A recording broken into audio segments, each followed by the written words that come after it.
अस्सलामुअलैकुम। कैसे हैं आप सब लोग? उम्मीद है कि खैरियत से होंगे। मैं सेमटेक से सैयद अली मेहदी, और जैसा कि आपको मालूम है कि मैं ट्यूटोरियल्स बनाता रहता हूँ। ये मेरा बिल्कुल नया चैनल है, आप लोग इस पर विज़िट करते रहें। इंशाल्लाह आपको बहुत मालूमाती चीज़ें मिलती रहेंगी। बाद लोगों को बहुत प्रॉब्लम होती है एक्सेल के अंदर सम में फॉर मुख्तलिफ फंक्शन होते हैं, वो किस तरह काम करते हैं। इसके अलावा कुछ बेसिक चीज़ें नहीं पता होती लोगों को, तो मैं आज इस ट्यूटोरियल में आपको ये चीज़ें बताने की कोशिश करूँगा।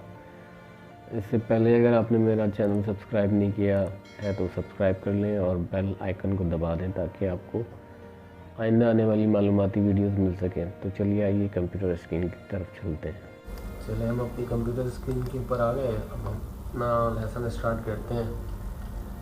इसमें हम पहली बात तो ये कुछ फंक्शंस, जो जैसा कि मैंने आपको बताया कि आपको फंक्शन समझने में मसला आता होगा, तो मैं कुछ फंक्शन इसमें आपको इंशाल्लाह बताने की कोशिश करूँगा। और कुछ बेसिक चीज़ें अगर हम इसमें समझ लेते हैं कि एक तो ये कि ये जो चीज़ें ये कहलाती है टैब। पहले जो थी ये मेन्यूज़ कहलाती थी एक्सेल के अंदर। होम इंसर्ट, होम में जाएंगे तो आपको ये बोल्ड मिल जाता है, इटैलिक, यानी अगर आप बोल्ड करना चाहें किसी चीज़ को तो या बोल्ड करेंगे ब्लैक हो जाएगा। और इसके अलावा आप इसको अंडरलाइन करना चाहें तो अंडरलाइन जो है इस तरह की चीज़ें।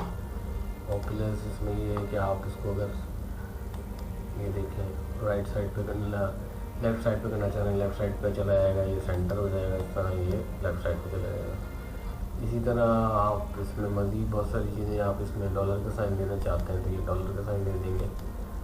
इसमें आप मुख्तलिफ और चीज़ें में यूके का साइन देना चाहते हैं तो यूके का। कंट्रोल Z एक साथ दबाएंगे आप तो ये दोबारा उसी हालत में आ जाएगा।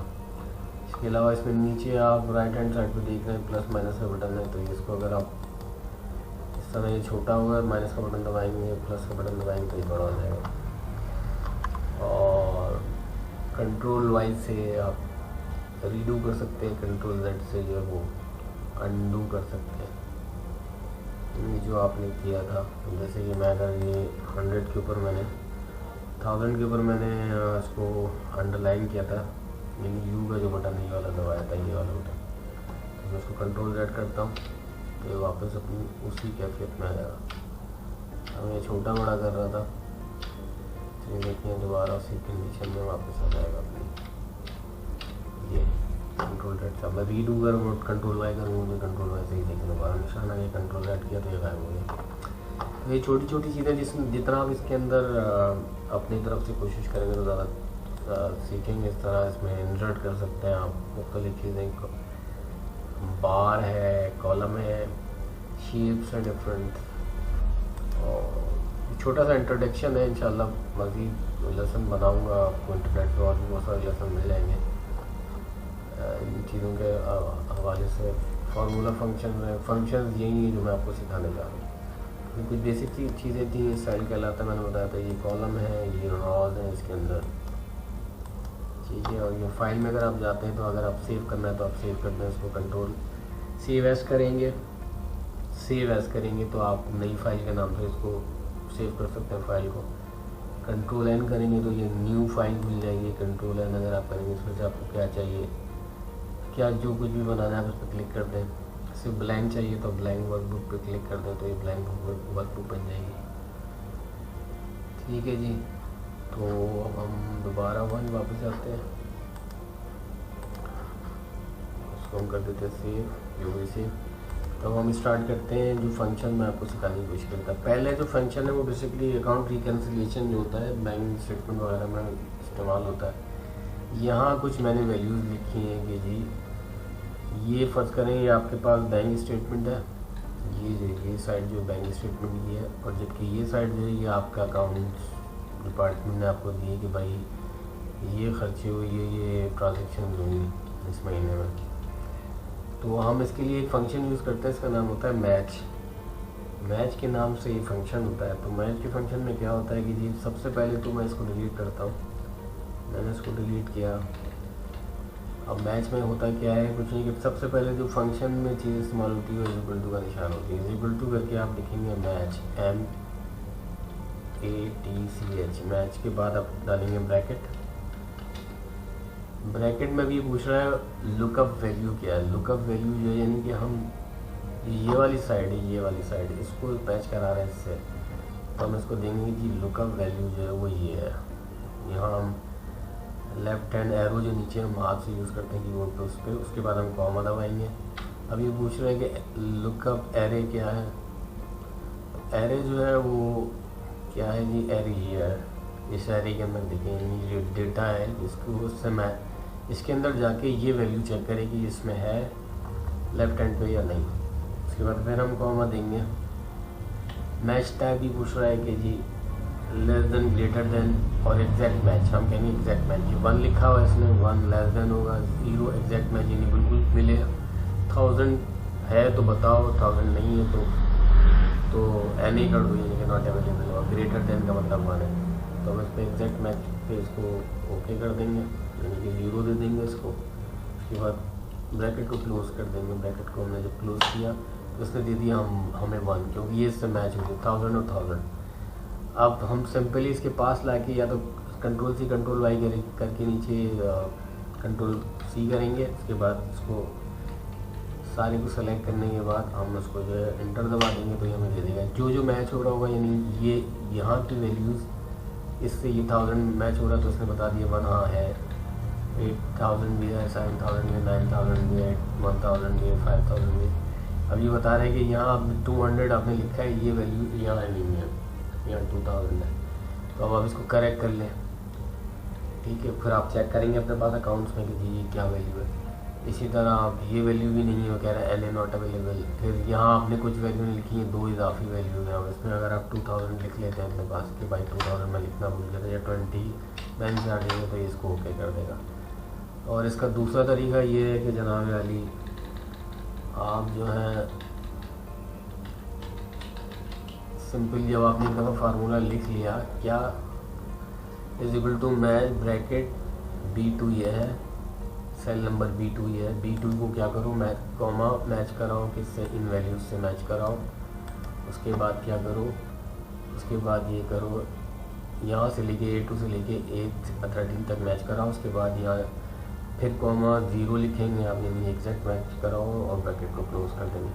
अब दूसरा तरीका ये है कि तमाम वैल्यूज़ कैसा है कि आप इसके पास कर्सर लाएंगे तो ये जो प्लस का निशान है वाइट से ब्लैक हो जाएगा, इसको आप ड्रैग करेंगे नीचे तक तो ये आपको ऑटोमेटिकली रिजल्ट दे देगा। ये एग्जैक्ट मैच मालूम करने के लिए ये चीज़ इस्तेमाल होती है, ठीक है जी। अब बोल्ड से देखें, मैंने ये बोल्ड जो है, बोल्ड से क्या होता है, बोल्ड से आप इसको वाज़ेह कर देते हैं, मैच फंक्शन आपने समझ लिया। अब हम आते हैं सम इफ फंक्शन के ऊपर।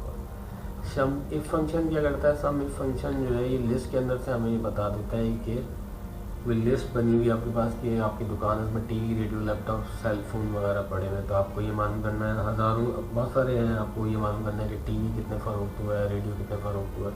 अगर आप डेटाबेस बना रहे हैं अपने कि आज की तारीख में इतने हुए थे या महीने में इतने हुए थे, तो ये आपको बता देता है कि जी टीवी कितने फ़रोख्त हुए महीने में, रेडियो कितने हुए, लैपटॉप कितने हुए।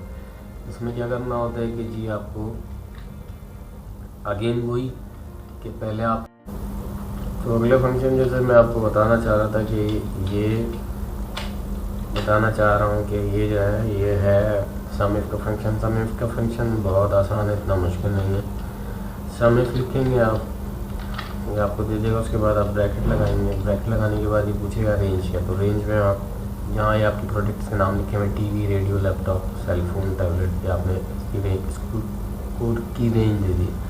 रेंज के बाद ये पूछेगा जी क्राइटेरिया क्या है, यानी आप किस चीज़ कब के बारे में मालूमात करना चाहते हैं, यानी टीवी, रेडियो, लैपटॉप में से क्या चीज़। तो हम जिस सेल के अंदर ये लिखेंगे वही सेल जो होगा वो ये वाला होगा, ऊपर वाला। आप कोई सा भी सेल ले सकते हैं। तो हमने इसको दे दिया क्राइटेरिया। अगर मैं यहाँ जो कुछ भी लिखूँ, मुझे टीवी लिखूँ तो टीवी कितने बिके हैं वो बता दो, और या रेडियो लिखूँ तो रेडियो बता दो, कोई भी चीज़ लिखूँ जो रेंज के अंदर है। उसके बाद सम रेंज क्या ये पूछ रहा है, सम रेंज ये है कि जी इसमें से बताना मुझे कितने टीवी, रेडियो कितने बिके। उसके बाद मैं कर दूंगा ब्रैकेट को क्लोज, आप कर दीजिएगा। मैंने भी कर दिया 0, क्यों 0 इसलिए दे रहा है क्योंकि मैंने अभी इसके अंदर कोई चीज़ लिखी नहीं है।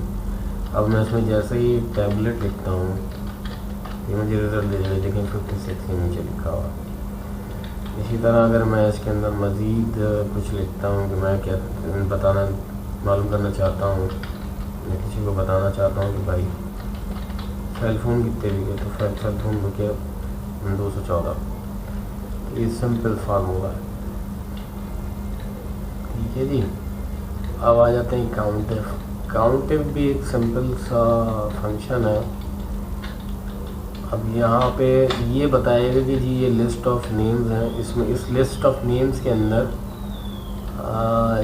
किसी बंदे का नाम कितनी दफ़ा आया है। वो फ़र्ज़ करें हमीद है तो हमीद कितनी दफ़ा है, पाशा है तो पाशा कितनी दफ़ा है, कमाल। उसका सिंपल फंक्शन भी उसी सब से मिलता जुलता है। ये आपने काउंटिव लिखा, काउंटिव लिखने के बाद आपने ब्रैकेट दिया, ब्रैकेट लिखने के बाद ये पूछ रहा है रेंज क्या है, तो रेंज ये यानी इसमें से बताओ कि कोई चीज़ कितनी दफ़ा और कोई नाम कितनी दफ़ा आई है, कोई चीज़ कितनी दफ़ा रिपीट हुई है। जो भी आप नाम लिखे हैं, प्रोडक्ट का नाम लिखे हैं, शहरों का नाम लिखे हैं, वगैरह वगैरह। अगेन फिर कॉमा आप लगाएंगे वगैरह। क्राइटेरिया क्या है, यानी क्राइटेरिया में आप लिखेंगे किसी सेल के अंदर, तो वो सेल जो है उसकी रेंज मैंने ये C22 दे दी। यहाँ मैं लिखूँगा किसी का नाम तो मुझे बताएगा ये कितनी दफ़ा आया है। उसके बाद मैं कर दूँगा ब्रैकेट को क्लोज। अब ये 0 दे रहा है क्योंकि मैंने यहाँ कुछ लिखा ही नहीं। अब मैं ये मालूम करना चाहूँगा कि इमराना का नाम इस लिस्ट में कितनी दफ़ा आया है। ये 3 दफ़ा आया था। अब ये देखिए कि ये एक, ये दूसरा ये 2 दफ़ा और ये तीसरा 3 दफ़ा आया है। इसी तरह मैं मालूम करना चाह रहा हूँ कि जी अब मैं मज़ीद इसमें नाम लिखता हूँ, मतलब मेहदी कितनी दफ़ा नाम यूज़ हुआ है, तो ये कह रहा है कि तो अब यहाँ पे आएगी एक दफ़ा। अब जो लिस्ट में आपने नाम लिखा है वो आपको दिखा देगा। अब रेंज आप इसमें फर्दर अगर बढ़ाना चाहेंगे तो आप ये जैसे A23 लिखा हुआ है, A23 ये है, A23 से लेके और A34 यहाँ तक है। अब इसकी रेंज को आप बढ़ा दें, इनकी रेंज को आप कर दें A100 कर दें, तो इसमें जो भी आप लिखते रहेंगे वो इसमें आता रहेगा। अब जैसे मैं इसमें फर्दर मेहदी और लिख दूँ, ठीक है 2 हो गया, फिर मेहदी और लिख दूँ, लेकिन उससे पहले वो नहीं देता क्योंकि मेरे उसकी रेंज में वो नहीं आ रहा था। तो ये सिंपल काउंटिव का फंक्शन है। इसके अलावा अब हम ये समझने की कोशिश करते हैं कि ये सिंपल आसान सा फंक्शन है, sum average count number minimum maximum ये कैसे मालूम किया जाता है। इसका बहुत सिंपल सा तरीका है कि आप यहाँ पे गए, सिग्मा का निशान है राइट साइड पे ऊपर, तो आपको यहाँ सिग्मा का निशान मिलेगा। आप यहाँ से सम का बटन आप दबा दिए, सम का आपने बटन दबाया, तो उसके बाद इंटर दबा दें तो इसने इसको टोटल कर दिया। अब कंट्रोल B करेंगे तो ये बड़ा हो जाएगा, तो यहाँ पे कॉमा पे आप क्लिक करेंगे, साथ में करेंगे तो ये ख़त्म हो जाएगा। उसके बाद अब आप मालूम करना चाहते हैं ये क्या जी, इसने आपको सम करके दे दिया, ठीक है। अब हम मालूम करना चाह रहे हैं इसका एवरेज क्या है, फिर हम मालूम करेंगे काउंट नंबर, फिर मैक्सिमम मिनिमम बता दें, मैक्सिमम मिनिमम यानी इस रेंज के अंदर मैक्सिमम नंबर क्या मिनिमम नंबर क्या है, इसमें बता दिया सम करके। अब फिर आप ऊपर जाए सिग्मा के ऊपर, सिग्मा में आप जाके एवरेज का बटन दबाएं। एवरेज आपको क्या चाहिए जी, ऊपर तक चाहिए ना एवरेज, क्योंकि ये जो टोटल है, तो एवरेज जो वो इतना रहा, ठीक है। फिर कंट्रोल भी काउंट नंबर की ये कितनी वैल्यूज़ है टोटल, तो अगर मैं इसको फिर सिग्मा पे जाके काउंट नंबर करता हूँ तो ये मुझे बताएगा कि जी ये टोटल 11 वैल्यूज़ है। इसके अलावा मैक्सिमम वैल्यू इन वैल्यूज़ के अंदर क्या है, तो फिर मैं इसको मैक्सिमम पे दबाता हूँ। ये आप लिख भी सकते हैं इजिकल टू मैक्स करके, और इस तरह से भी जा सकते हैं, 2 तरीके हैं इसके। और इसी तरह जैसे कि मैं अगर यहाँ पर खाली अब वहाँ मैक्स लिखा था, यहाँ मेन लिखता हूँ मेन, उसके बाद रेंज दे देते हैं आप। यहाँ से इसको आप रेंज दे दीजिए, यहाँ से आके आपने रेंज दे दी, तो ये बता रहा है 200 मिनिमम वैल्यू है, मैक्सिमम वैल्यू जो है वो ये है 1,31,700, ठीक है। तो ये थोड़े से फंक्शन से जो मैंने आपको समझाया, उम्मीद है कि आपकी समझ में आया होंगे। अगर लेसन आपको पसंद आया है तो आप ज़रूर लाइक कीजिए वीडियो को। थैंक्स फॉर वॉचिंग, मिलते हैं इंशाल्लाह फिर किसी नए वीडियो के साथ।